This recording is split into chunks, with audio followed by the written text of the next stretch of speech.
Tere! Mina olen Juhan Koppel, Rakett 69 teadustoimetaja ja näitan teile, kuidas kaaluda selle kasti sees olevat kuubikut.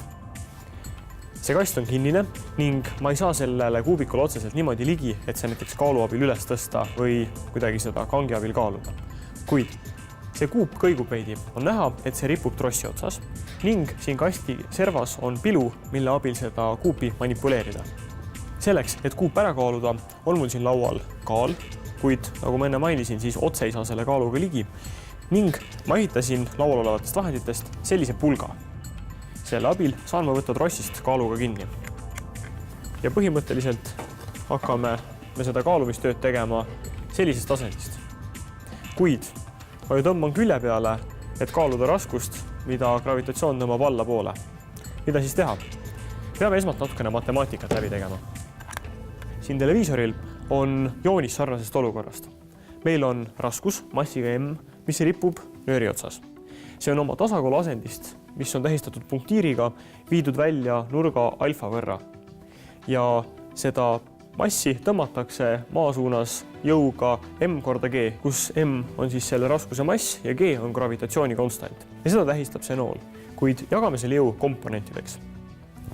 Esiteks võime öelda, et meil on nööriga piki suunas olev jõud, mis on siis M korda G korda koossinus sellest nurgast alfa. Teine jõud on risti selle tuginööriga, mis on M korda G korda siinus alfa ja see on see jõud, mis tõmbab seda raskust tagasi keskele.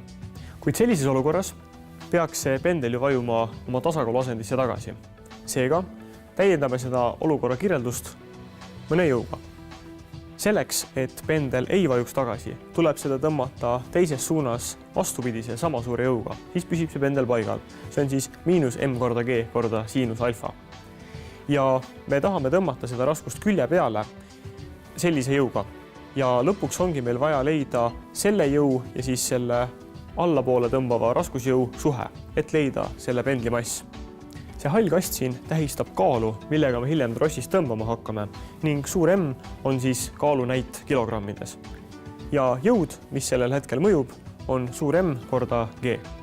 Nüüd tuleb meil leida tahvlil kujutatud jõudude vahelised suhted. Seda kirjeldab järgnev valem.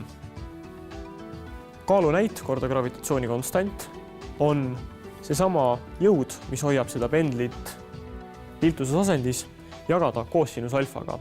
See tähendab, kui me kompenseerime seda nurka, sest siin vahel on samamoodi nurk alfa. Lihtsustame seda valemit veidi. Siinus jagada koossinusega samast nurgast on tegelikult tangens. Ning kuna gravitatsiooni konstant G on mõlemal pool valemit, kuid see ei ole antud hetkel oluline, sest meil on vaja leida mass kilogrammides ning see kaal näitab samamoodi kilogramme, võime me need G-d siit valemist välja taandada.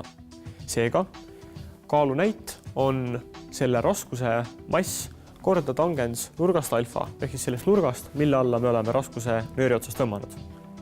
Üks huvitav olukord. Kui on nurk 45 kraadi, siis tangens 45 kraadist on 1. Ja seega võime öelda, et kui me oleme selle pendli tõmmanud 45 kraadise nurga alla, on selle kaalunäit täpselt sama, mis on selle raskuse mass. Ja seega oleme me selle ülesande teoreetiliselt enda jaoks väga lihtsaks teinud. Kuid paneme nüüd teooria praktikasse. Esmalt tuleb meil märkida 45 kraadini joon selle klaasi peale, sest siis on meil võimalik hoida õiget nurka. 45 kraadise nurga märkimine on väga lihtne. Võtame joon laua ning markeri ja teeme siia kastile ühe märke. Võime selle kruvi näiteks võtta üheks märkeks. Nüüd mõõdame siit ühe kauguse. Ei ole väga vahet, millise kauguse me siit ära mõõdame. Lihtne on võtta näiteks 500 millimeetrit. Nüüd sellest punktist tuleb meil alla poole mõõta samamoodi 500 millimeetrit. Ehk siis nii palju, kui liikusime küljele, liigume ka alla. Nüüd on 2 punkti määratud. Asetame joonlaua ülemise märke ning alumise märke peale ning tõmbame siia joone.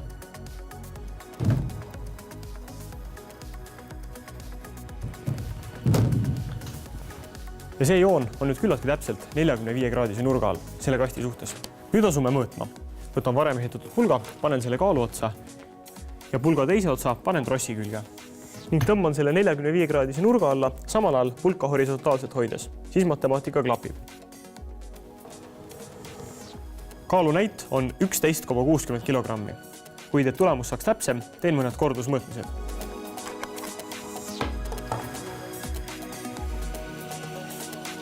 Rullin kaalu ning tõmban selle uuesti 45-kraadise nurga alla.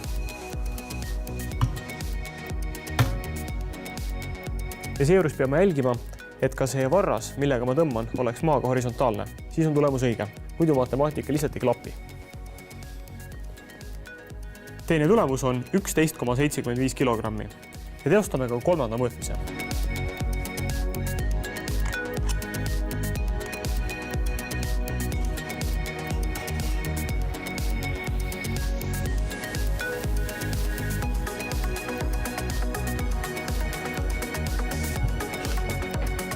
Ning taaskord näitab kaal 11,60 kilogrammi. Kolme mõõtmise keskmine on 11,65 kilogrammi. Selle kuubiku tegelik mass on 11,69 kilogrammi. Seega, antud metoodikat kasutades eksisime me kõigest 40 grammiga. Päris hea ju. Ja täpselt nii lihtne ongi kaaluda trossi otsas rippuvat raskust.